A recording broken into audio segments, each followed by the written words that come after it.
Family, welcome back to the channel. Fix It for Reselling. We're back with a 10 broken console still. It's never ending. We've got another PS3 Super Slim. This one is powering on and powering off. Did have a dodgy pin on the HDMI port, which I've bent out of the way, but it's still doing the same thing. So let's run the intro and see if we can get this one fixed.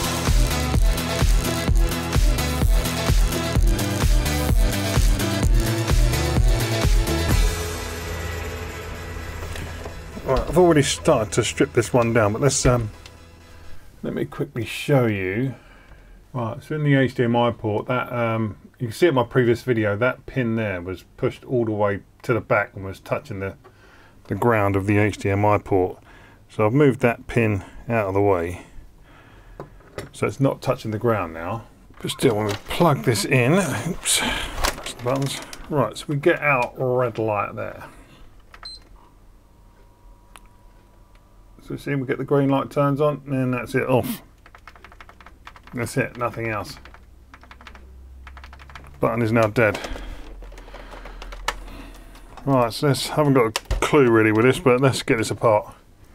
Right, a little quick inspection over the board. Just with a normal pair of like ×2 magnifying glasses on, I'm not seeing much.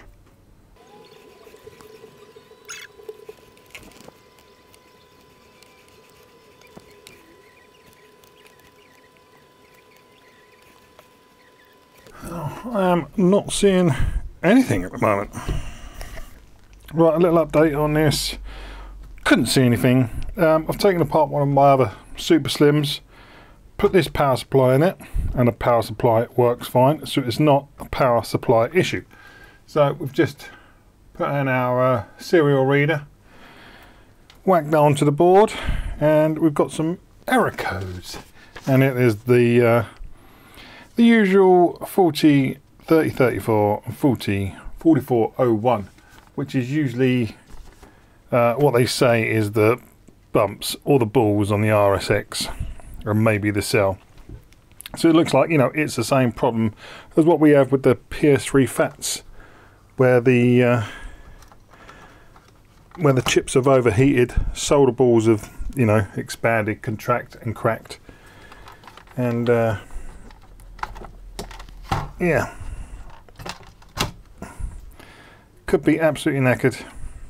Might need a reflow. I don't think reflows work. I don't even know whether reballing it will work, but I haven't got the machine or the tools to do a chip of that size. Just to show you where you connect the Syscon or the serial reader, TTL reader. Someone told me not to call this a Syscon reader because Syscon readers are really expensive. This is like a TTL serial reader, so we'll try and get that right.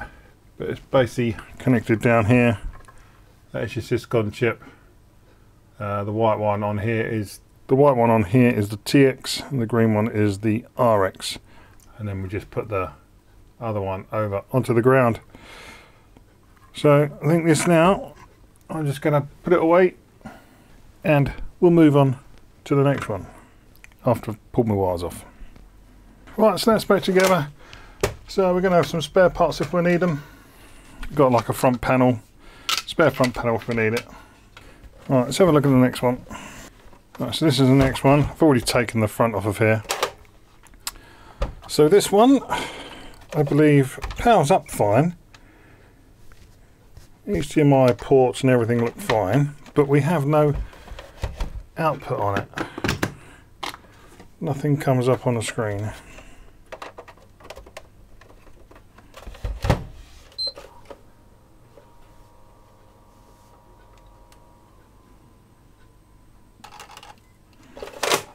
Laser looks alright. Right, so we have our green light. Right, sync camera 2. Right, so we are on with a green light, but we have nothing on the TV, not even showing a signal. We usually say a resolution under there if it's picked anything up.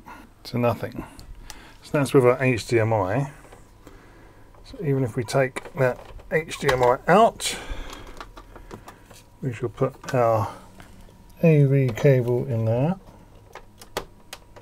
nicely in, and we know that works. I've used it so many times. Right, so put the TV over to AV video, which is what this is plugged into, and again nothing, just saying AV2. We should get a resolution come up under there, and we're getting nothing. Even if I pop it out, pop it back in again. Let me just slide that in a second. See that AV2 up there? Come on, focus. Slide the cable back in. Nothing. If it was going to pick up anything, it would come up under there, resolution or some sort of signal, and we got nothing. So again, why is it staying on? I don't know. Also, this won't go into safe mode. Right, so I've shut that back down to the red light. Now when you hold your finger on the button, you should have one beep. Keep holding the button, you should get a double beep. But this is just beeps and then beeps off. So the beeps turn it on, hold the finger on it.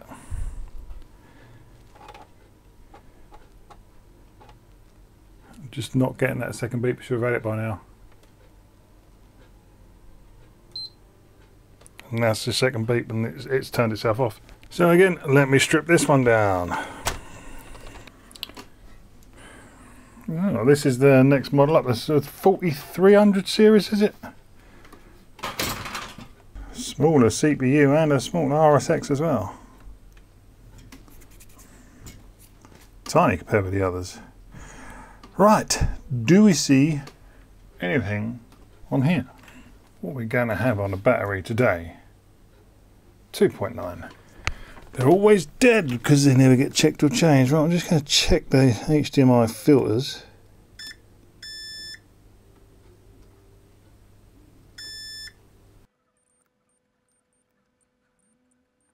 Which are fine.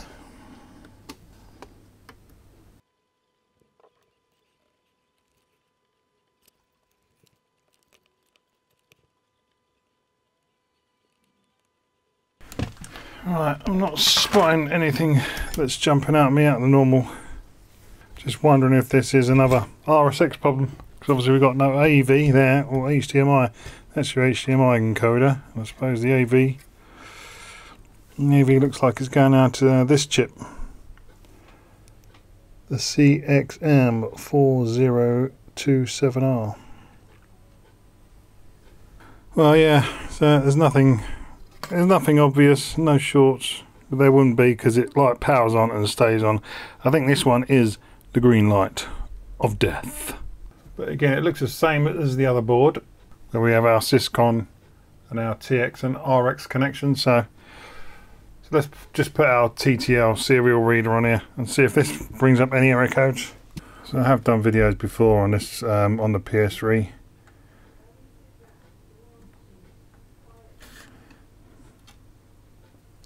So we put the RX from our serial reader to the TX pin.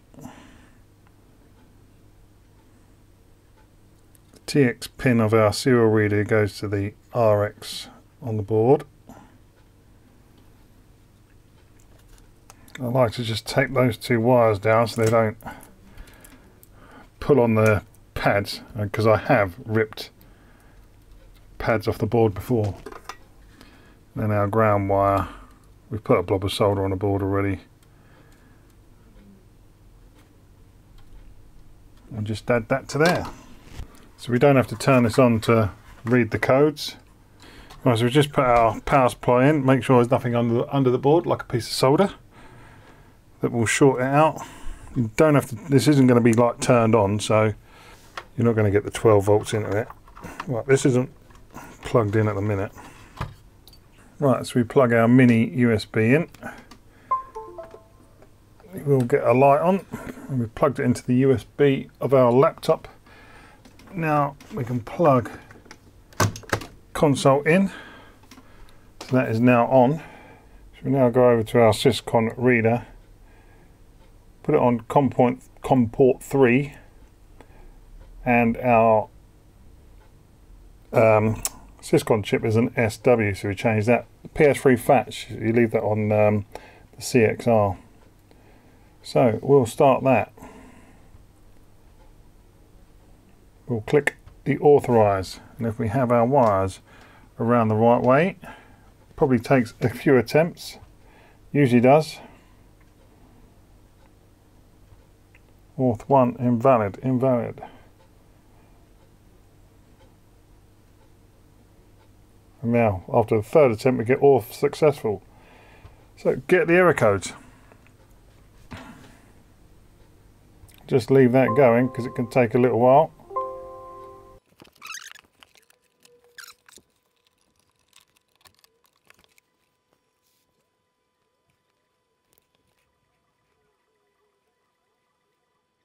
Right, now it brings up our error codes. And I've never seen that before. Everything is FFFFFFFFF. So I presume that means it's turning on and starting.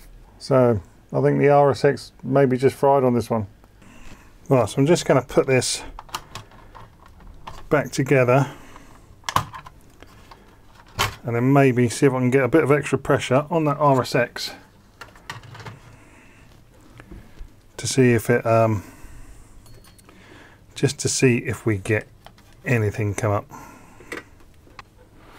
Right, I've just placed a little something with these models. You can't put extra pressure on the RSX, so I've tried just putting something under the power supply,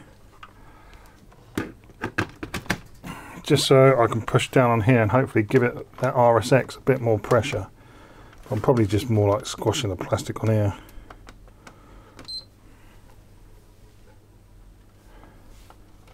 No fan.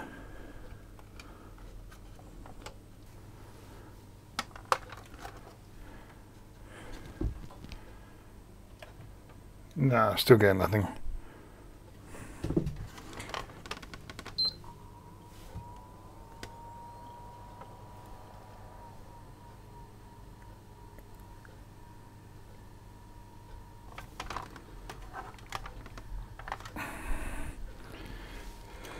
Nah, nothing. Well, I'm not sure whether just to have a bit of fun with this. Right, I'm going to do something that I advise people not to do.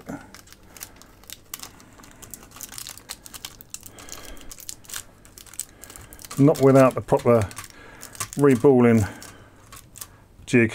Take the battery out. I'm going to put some flux on here and heat it up just for shits and giggles.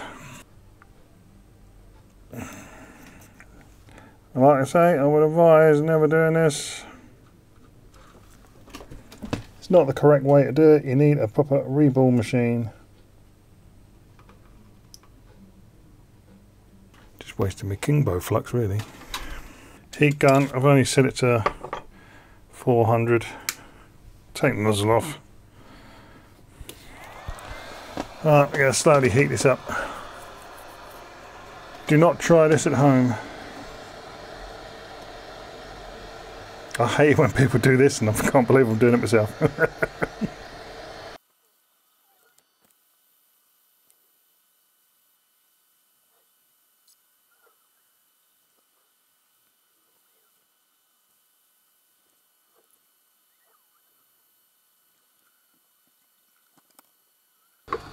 Now that'll do. Thing is, you're never going to get it hot enough to actually melt the solder balls. Not without whacking your temperature right up and killing the board. You need a heater underneath, you need a proper infrared like heater on the top. That's the reason why all the videos you see never work. Some people are like, oh, look, I heat it up and it works. It doesn't work, it's not the proper way of doing it, and I can't believe I've just done it. Right, I'm just going to leave that to cool down because that is, the whole board's super hot because this board is so thick, so much copper on it, all the heat just goes across the board, which is why you can't get that hot enough without the proper equipment. There's not enough heat to reflow those balls. From what I've read, a lot of times it's not the balls underneath this big chip here, it's actually the bumps, what they call the bumps underneath this die, this chip on top, which has got what they call an underfill all the way around it, which actually goes in between all the balls and everything else, and when that goes, the bumps on there, that's it, you add it really, which is why a lot of these reball attempts fail. I'm no expert, it's just from what I've been, the research I've done previously. Well, I'm just going to let that all cool down to room temperature before I do anything with it. Right, it's cool to touch. Going to leave that flux on there because I don't think this is going to make any difference whatsoever. Flux everywhere now. I mean, wouldn't it be fun just to prove a point that this, doing that, has actually made it worse? Just to prove a point. Not going to waste any thermal paste on it either. I'm just going to stick it back together as it is, and it will be left for spare parts. Unless it turns on, and I'll take it apart again. I'm not going to put it completely back together, just in case that 1% chance this would have made a difference. 1%, there's hope for you. You'd probably stand more chance of winning the lottery. Right, go.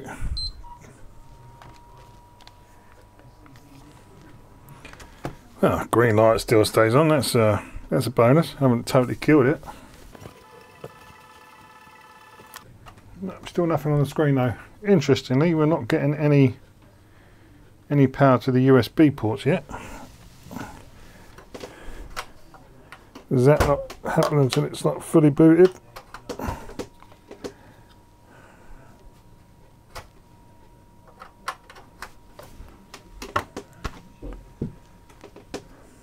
So would the RSX be stopping that as well? Is it the green light of death? Because we can't get into safe mode either. Don't know. Tell me what you think.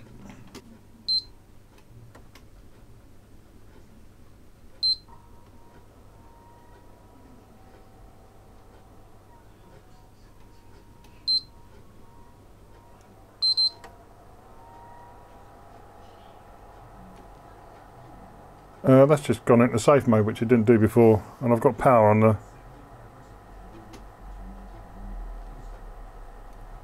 What the... Hold up, shut the front door.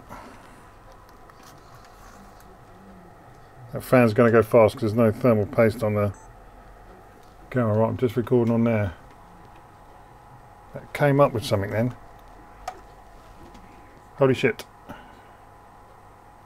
This wouldn't go into safe mode before, and now it is.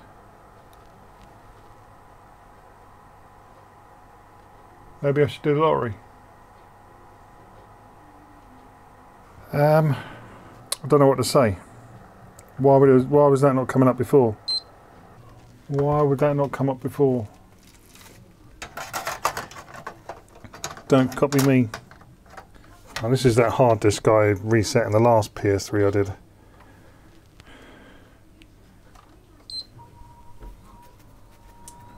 Let's see what it does now.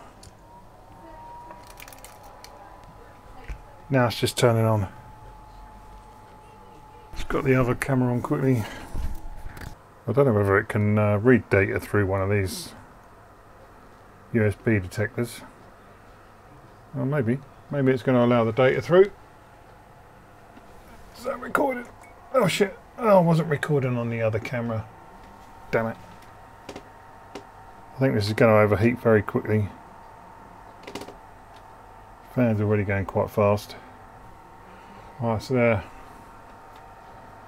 So it has found the update. It will update it, but I'm just going to shut this down for now. Right, I'm going to give up for the evening. I'm going to come back to this tomorrow. But this is not a fix. This is not a fix. I can't stress that enough. You know, please don't do this. Think you fixed it, then go and sell it. It is not a proper fix and could fail again within hours, not even days. Could last days, could last hours, could last weeks, could last months, could last year. Who knows? Okay, it's a few days later now and it's back on with nothing on the screen. So there you go, that heating it up, trying to reflow it, doesn't work. If I had a proper reball, reflow machine, or you know, a bottom like heat plate and a heater on top, I'm not sure whether that would fix it, like a reflow or an actual reball would fix this one. The APUs on the newer PS3s, like the Slims and the Super Slims, are meant to be much more reliable than the ones that were on the Fat, and you had this problem all the time. So I'm not sure if it is that, could be something else. So that's another one that's not working, and And I've had another look at that other one that said it had the SIF door, which is down there. That does turn on, displays on the screen, everything else. I've updated the software on it, but it just refuses to connect to the Wi-Fi or like through an Ethernet cable. Just refuses. Well, it sees it all, but it just will not connect. Don't know why that is. They have to investigate more. But we'll leave that there for now. That is the end of the consoles. We have got seven fixed out of the 10. I thought it would be 8 because that one was working, but no, it's 7. So we've already sold one of the Xbox Ones that was I sold as a full setup with a spare power brick I had. That one's gone. We've also sold the 2 PS3 Slims, and we've got the other PS3 Slim up at the moment for £90 as a full setup. That's had quite a few views on it, and it's got about 8 watches at the moment, so hopefully that will go pretty soon. It's only been up for a day. And I've got the other 2 Xbox One consoles just listed as consoles only for I think £60, but I will reduce the price to probably 50. Or I might just buy a couple of third-party power bricks for them and then sell them as a full setup, because I've got some Xbox One controllers, which will obviously boost the value up, and then they should probably sell a lot quicker. I think when you sell console only, they do take a little bit longer to sell. But we'll leave it there. Hope you like this video. As always, like, comment, subscribe, share the video, and I shall see you in the next one. Thanks for watching. Oh, my arm.